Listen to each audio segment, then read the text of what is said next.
ભૂમિકામાં હતો ત્યાં સુધી આ મન હું છું, બુદ્ધિ હું છું, આ ઇન્દ્રિયો હું છું અને આ દેહ રહ્યો એ હું છું. પણ સદગુરુએ આ ભૂમિકા ઓળંગી અને જ્ઞાનની ભૂમિકામાં લઈ ગયા ત્યારે આપણને બધાને ખબર છે કે બ્રહ્મ હું છું, બ્રહ્મ હું છું, આત્મા હું છું,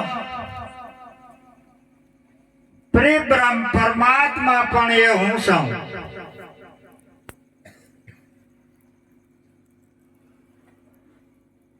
સત ચેતના આનંદ મારું સ્વરૂપ અને હું સચિદાનંદ છું.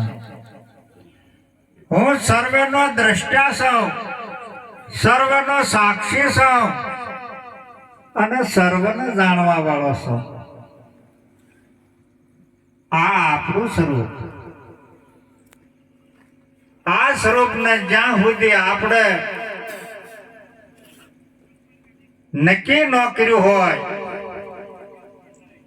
અને હજી જો આ દેહના ભાવમાં પડ્યા હોય તો સમજી લેવાનું કે હજી આ મરતું લોકમાં છીએ.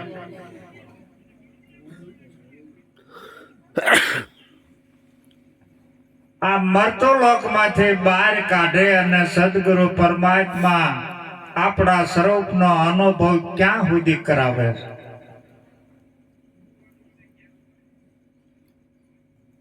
કારણ કે એક ઓરડામાં અંધારાનો ભરેલો હોય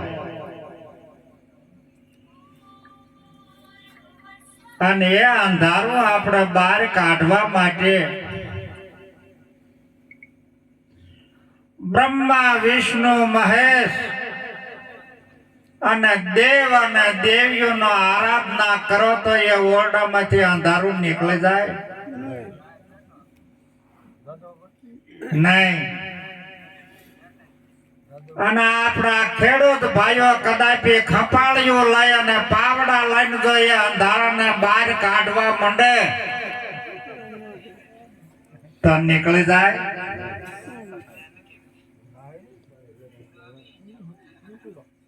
પણ એ ઓરડામાં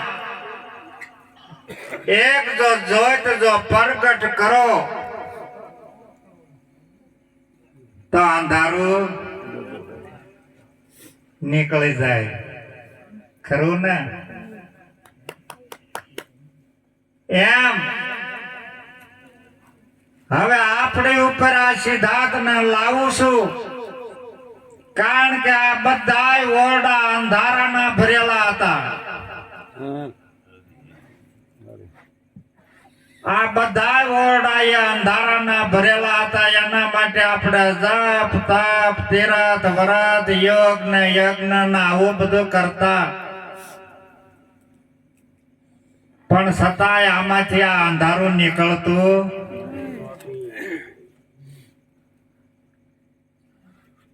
આ અંધારું જયારે સદગુરુએ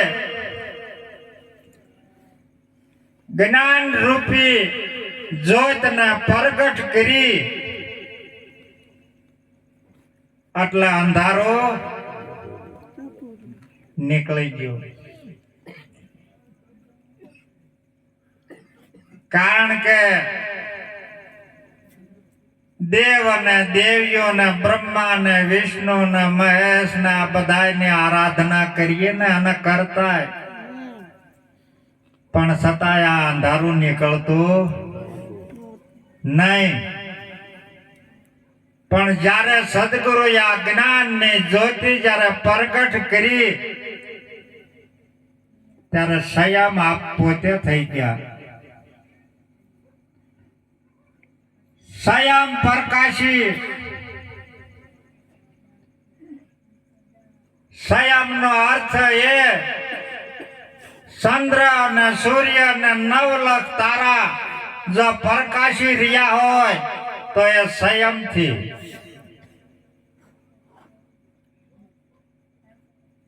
આખું વિશ્વ જે બધું જો ઝળકી રહ્યું હોય તો એક આ સંયમથી.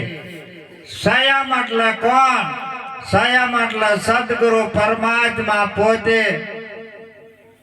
એના પ્રકાશથી આખું વિશ્વ પ્રકાશી રહ્યું છે. પણ અજ્ઞાનની અવસ્થામાં જે જીવન ગુમાવતા હોય એના માટે આ પ્રકાશ પડતો નથી.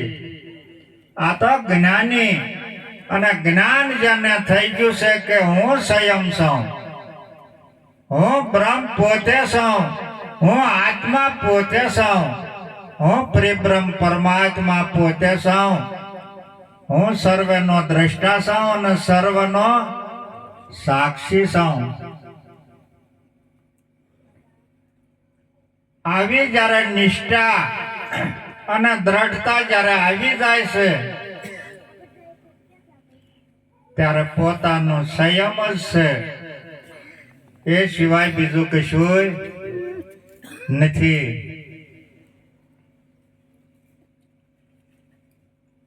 એટલે હરજીવન મહારાજ કહેશે કે પ્રભુને તમે ક્યાં ગોતો છો?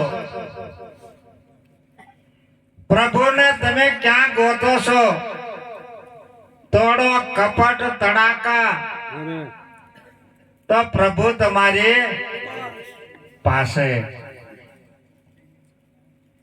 સુભાષિત કહેશે કે આ ધર્મ તો ધર થકી છે,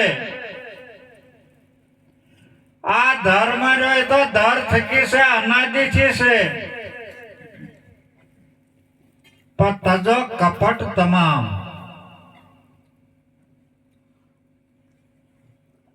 તો પ્રભુ પાસે છે, સંયમ જ છે. એટલે સંત કબીરે જ્યાં સુધી સદગુરુ નતા કર્યા ત્યાં સુધી એના મનમાં એવું હતું કે હરી કઈક દૂર છે, હરી કઈક દૂર છે. પણ હરી તો હરદાની માય, પણ આડે કપટની ત્રાટે કે નહીં. હવે કપટી કોણ છે એનો પણ હું તમને અનુભવ કરાવું. કારણ કે જો આમાં કપટી હોય તો આ તમો ગુણ, રજો ગુણ. ગંગા સતીએ કીધું છે પાનભાઈ ને કે તમો ગુણ અને રજો ગુણ નો આહાર ન કરવો પાનભાઈ, અને સત્વ ગુણ નો આહાર કાયમ કરવો.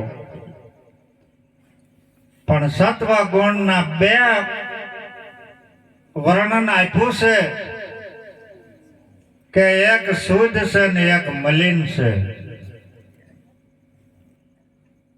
હવે શુદ્ધ કયો છે કે જે આ પરમ તત્વને જે જાણે છે અને એ જે જાણે ને એનામાં રહેશે એ સત્વગુણ શુદ્ધ છે. કોઈ જપમાન, તપમાન, તીર્થમાન આવામાં જે મતતા હોય તો આ સત્વગુણ છે એ મલિન છે.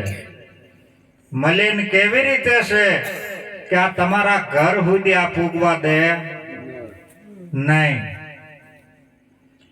કારણ કે આપણે જે પૂગવાનું છે એ આપણું જે નિજ સ્વરૂપ, નિજ સ્વરૂપ, અને આપણું જે ઘર છે એ પણ નિજ. એટલા માટે આ વર્તીને નિજ વર્તી કરી નાખજો. નિજ વર્તી થશે તો બાહિરની વર્તી બધી નાશ પામી જશે. મહાન પુરુષો એમાં કહેશે કે બહાર ફેરા ના ખાવા, સંતો તો ક્યાં સુધી કહેશે કે તનમાં તપાસી જો મારા ભાઈ આ અંદર બોલે છે કે આ બોલનારો ક્યાંથી બોલી રહ્યો છે એના નક્કી કરો. જે મહાન પુરુષોએ આ પદ સુધી પૂજા છે અને આ પદ આપણે સંભાળવાનું છે. કારણ કે મુક્તિની જો વાતો કરીએ તો હવે કોઈ મુક્તિની આશા કરતા સદગુરુના શરણે હાલ કર્મથી છોડાવે અને સદગુરુના શરણે જન્મ અને મરણ અને જમના દાવા છૂટી જાય. જન્મય નહીં ને ક્યારેય પણ જન્માય નથી અને ક્યારેય મર્યાય નથી. અને જો આટલા બધા બેઠા છે જો કોઈને જો યાદી હોય તો હું આ બેઠો છું રજૂ કરો કે હું આ જન્મો હતો કે હું આપણે 84 ની વાતો કરીએ છીએ કે 84 લાખ અગ્નિમાં ભટકતો ભટકતો ભટકતો આવ્યો. પણ એ વાત નથી. કારણ કે આત્મ તત્વ છે એ અજર છે, અમર છે અને અવિનાશી. ક્યારેય જન્મ્યું નથી ને ક્યારેય મર્યું નથી. જો આત્મ તત્વ જો પોતે પોતાને જો જાણી ગયો હોય ને પોતે પોતાને જ ઓળખી ગયો હોય કે હું સર્વનો દ્રષ્ટા છું, હું સર્વનો સાક્ષી છું, ક્યારેય આ બંધનમાં એ ક્યારેય આવતો નથી. એટલા માટે નિરાત મહારાજે કીધું છે કે 3 ગુણ છે હમ હે ત્યાગી, પાપ पुण्य से न्यारा, गुरु गुरु का न जाप जाप का जोत जोत का उजारा. તમને આ ગુણ ક્યારે લાગુ પડતા નથી પણ પકડી લીધેલા છે. પકડી લીધા છે ને પકડી લીધા હતા એ મુકાવા માટે સદગુરુએ આ તન અને મન અને દાન અને શીશ એ લઈ લીધું અને આપણે કુરબાન કર્યું. અને સૂર્યા હાટાય નહીં, સૂર્યા હાટાય નહીં. સંતોની સાક્ષીમાં દરેકે હોંપ્યું છે.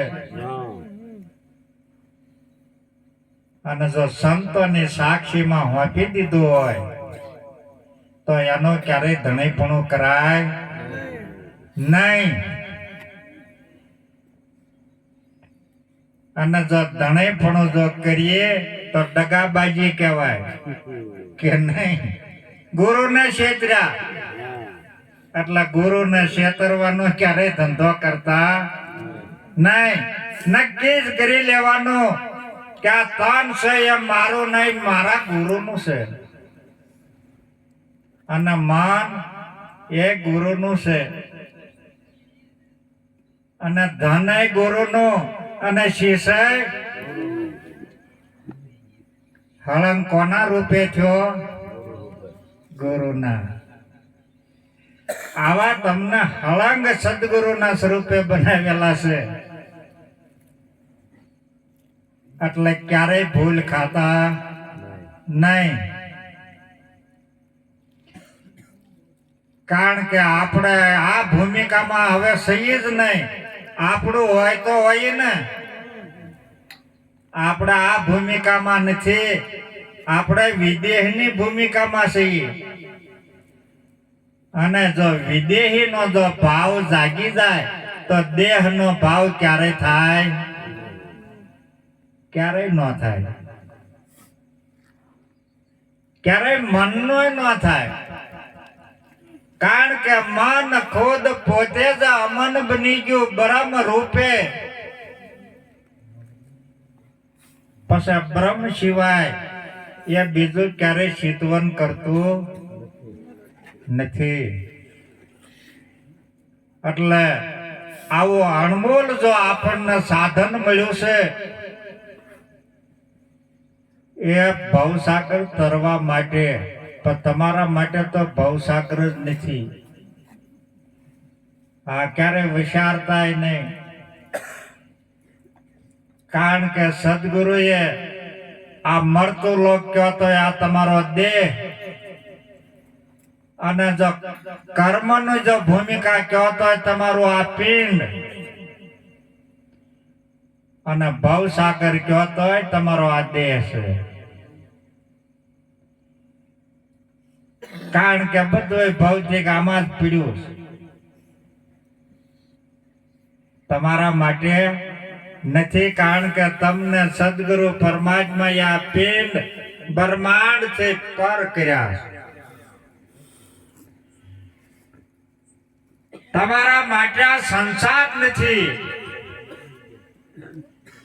કારણ કે આખા ભક્તે કીધું છે કે સપનું હતું એ સમી ગયું, જાગીને જોતા નક્કી થયું નિજ નામ, ખટપટ બધે ખોતા. હવે ખટપટ રહી નથી, કારણ કે હવે તો આ પિંડ બ્રહ્માંડ થી પર ક્યારેય એ જલમતું નથી ને ક્યારેય મરે નહીં, ક્યારેય આવે નહીં, ક્યારેય જાય નહીં. આપા કારક આવ્યા હોય તો ખબર હોય, પણ આવ્યા એ નથી ખબર, અને ગયા એ નથી ખબર. આ તો બધી દેખા દેખી થી કોક ને નનામી ભાળે જઈએ ને બીજાની, એટલે એમ થાય કે એ મરી ગયો. નક્કી સમજી લેવાનું કે જે ઉત્પન્ન થયું છે એ પરલય થાય ને થાય, પણ જેની ઉત્પત્તિ જ નથી એ ક્યારેય પરલય થતો નથી. આ નામ ને રૂપ ને ગુણ ત્રણ કાળમાં તમને લાગુ ના પડે, કારણ કે આ નામ અને રૂપ ને ગુણ થી તમે પર. એટલે ગંગા સત્યે એમાં કીધું છે કે આ નામ અને રૂપ ને ગુણ ને મિથ્યા કરી જાણો પાનભાઈ, તો રમાડું તમને 52 હવે તમે તમારો વિચાર કરો, તમને ક્યાં રમાડ્યા? 52 ની 12. એ સ્વરૂપ ને તપાસો, એમાં કર્મ છે. એ સ્વરૂપ ને તમે તપાસો કે એમાં જલમ કે મરણ છે, એમાં 84 છે. તે શા હારું 84 ને લાવો છે જ નહીં ને છે, અને હોય તો કહેજો. આવા જો તમને જો નિર્લભ બનાવ્યા હોય અને આવા નિર્ભય બન્યા હોય તો કયા કાળ ને બે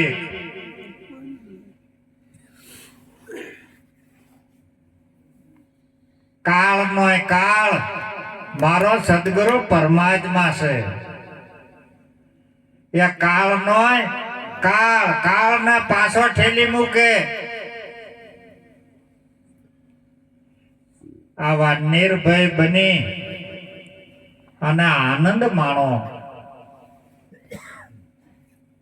કારણ કે સદગુરુના દેશમાં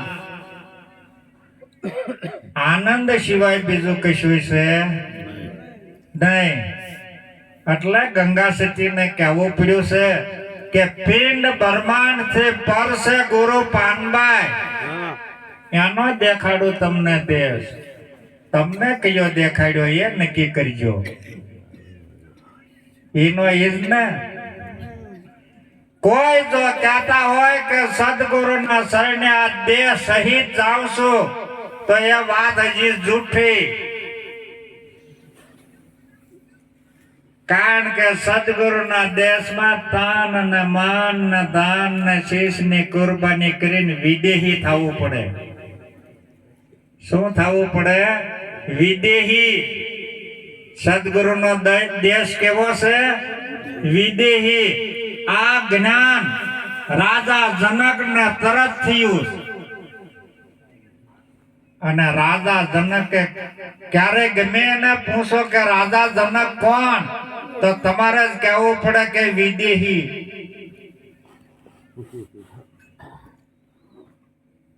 એટલે વિદેહનો ભાવ કેળવો, આનો પ્રેમ લાવો, એનો ભાવ લાવો. જેટલો જેટલો તમારો પ્રેમ ને જેટલો જેટલો તમારો ભાવ, પ્રેમ વિના કદી રીઝે નહીં. કીર્તાર હુનર કરે ભલે હજાર. પ્રેમ એ ભક્તિ છે, કરવાની ન હોય થઈ જાય ને. અને ભાવ એ તમારું ભજન કરવાનું ન હોય, તમારો ભાવ ને પ્રેમ. આજ જો તમને જો આંખ ખેંચીને જો લાવ્યા હોય તો એ ભાવ લાવ્યો છે. અને આજે જો તમે અહીં આવ્યા હો તો આ પ્રેમ ને લઈને આવ્યા છો. ભક્તિ થઈ ગઈ કે કરવી પડે? એના માટે માળાના મણકા ના ફેરવવા પડે. ભક્તિ સહેજમાં થાય, ભજન સહેજમાં થાય, ભવસાગર સહેજમાં તરાય. અને સદગુરુ મળે તો સહેજમાં. કોઈ જો આ સદગુરુ માટે કોઈ જો જપ કે તપ કે કાંઈ કર્યું હોય તો અટાણે મને કહો કે આ અમારા ગુરુ મેળવવા માટે મેં તપ કર્યા, ઊંધા માથે લટક્યા. તમને જો સદગુરુ મળ્યા હોય તો સમજી લીજો ઘરી બેઠા. તમે સદગુરુને ગોતવા ક્યારેય નથી ગયા. તમને સદગુરુ ગોતતા ગોતતા આવ્યા કે ક્યાં આ મારો હૂતો છે કે નહીં, આ મારો ક્યાં હૂતો, એને જન જગાડું.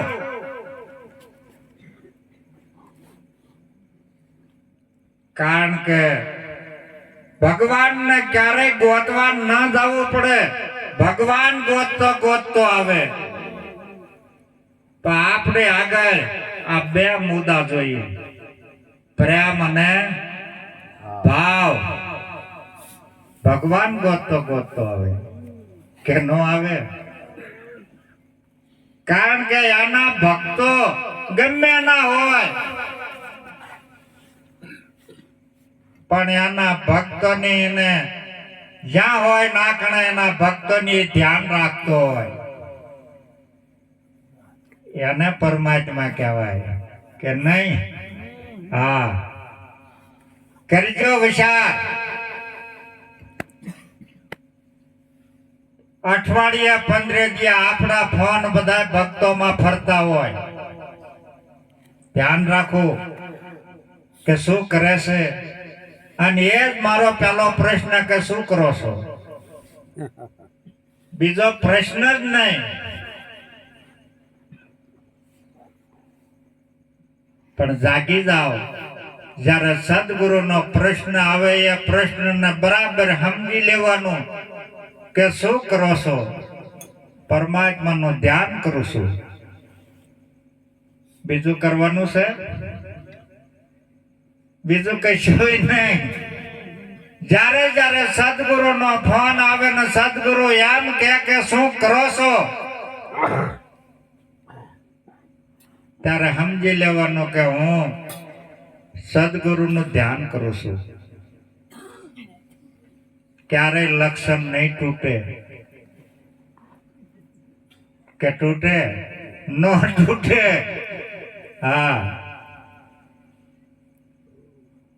આવો જયારે લક્ષ્ય જયારે બંધાઈ જાય પરમાત્મા જરાય પણ જુદો છે નહીં. એટલે નિરાજ મહારાજે કીધું છે કે હરતા ફરતા ધંધો કરતા ધ્યાન હરિનું સદગુરુનું ધ્યાન ધરવું. નિરાજ કહે છે આ નિષ્ઠાનું ફળ છે, અધર્મ નો અસરવું. કારણ કે અધર્મમાં તો આપણે પીડ્યા હતા, પણ સદગુરુ પરમાત્માએ આ ધર્મની રીતિમાં લાવ્યા છે. આ ધર્મની રીતિ દરેકને માટે શાંતિ આપવા વાળે છે.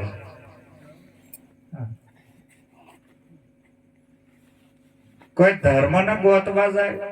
ધર્મ તો અનાદિથી જેમનો જેમ છે એમનો એમ છે. અરે અટાણ સુધી અહીંયા જોવો ને, બોલો સનાતન ધર્મની જય. સનાતન ક્યાને કહેવાય? 5 તત્વ અને 6 આત્મા, આ એનું જ આ તમારું તન છે. એ તમારું આ તન છે. કારણ કે આને નીતિના નિયમમાં હંમેશની માટે ધર્મની રીતિમાં, જ્ઞાનની રીતિમાં અને વિવેકની રીતિમાં આ તનનો ઉપયોગ કરજો તો જ સનાતન બરાબર છે. નકર હજી સમજી લેવાનું કે આ તો જે બોલાવે એટલું જ છે, એવું નહીં. આને બરાબર, આને આ રીતિમાં લાવો. ક્યારે ધર્મ તમારાથી જુદો નથી. અને દરેકને વાર જો કરતો હોય તો ધર્મ સિવાય બીજો કોણ વાર કરે? ધર્મ વાર કરે. પણ જેને આ ધર્મને ધારણ કર્યો છે અને એ ધર્મની રીતિમાં, એટલે મહાન પુરુષોએ કીધું છે કે અનીતિનો ત્યાગ કરી દે, નીતિના નિયમમાં આવી જાય. અધર્મને છોડી દે અને ધર્મની રાહ પકડી લે. અજ્ઞાનનો ત્યાગ કર અને જ્ઞાનની ભૂમિકામાં આવી જા. અવિવેક છે એને છોડી દે અને વિવેકમાં આવી જાય. જ્યારે વિવેક સર જ્યારે જીવન બની જાય, આવું સત્યમય જીવન બની જાય, અને આટલું જો આપણા વર્તમાનમાં આવી જાય તો આ સિવાય આપણે બીજું શું કરવાનું છે? કયો કરવાનું નહીં. ક્યારે નીતિને સંભાળવાની નથી અને નીતિમાં રહેવું છે. એને ક્યારેય પછી કઈ કરવું પડતું નથી. એટલે મારા વાલા ભાઈઓ બધા આવી અને એને જ રાણી કહેવાય. અમારા આ મહાન પુરુષો તો ઘણી વખત કે રાણી પાળવી અને રાણીમાં રહેવું, પણ ક્યારેય એકઈ નથી સમજાવતો કે રાણી કેને કહેવાય. ભાનબાઈએ એક જ ગંગા સતીને કીધું છે કે કહેવાનું હતું એ કહી દીધું. પાનભાઈ હવે રાણી પાળવા આવો. કહેવાનું હતું એ કહી દીધું, હવે રાણી પાળવા આવો. તો પાનભાઈએ પૂછ્યું કે હે માતાજી, તમે આ બધી વાત કરી અને મને કહી દીધું અને હવે તમે કહો છો કે રાણીમાં આવો, તો રાણી કહેવાય કોને? આપણે હજી આવડા કોઈ પૂછતા જ નથી કે નહીં. આમ જુઓ કહે છે ને કે રાણી વિના રામ રીઝે નહીં. આટલું જે હું કહું છું એટલા તમે વર્તમાનમાં આવી જાઓ એટલે રાણીમાં નીતિના નિયમમાં ધર્મની રીતિમાં જ્ઞાનની રીતિમાં અને વિવેકસર બની જાઓ. બીજી કોઈ પાળવાની છે રાણી એ જ રાણી. એટલે સતારદાસ ને એમાં કહેવું પડ્યું કે ક્યાણે મિશ્રી ખાંડ રાણે તાતા લો, ક્યાણે કહે ને રાણે પાળે એવા વિરલા કોક. આને રાણી કહેવાય ને એ રાણીની રીતિમાં આપણું જો આ જીવન બની જાય હંમેશને માટે પરમાત્મા સંગે જ તમે સવો, બીજી ક્યાંય આગા પાછા નથી. એટલે ઘણું બધું હવે અમારે થોડાક આવડા રાહ જોઈ રહ્યા છે.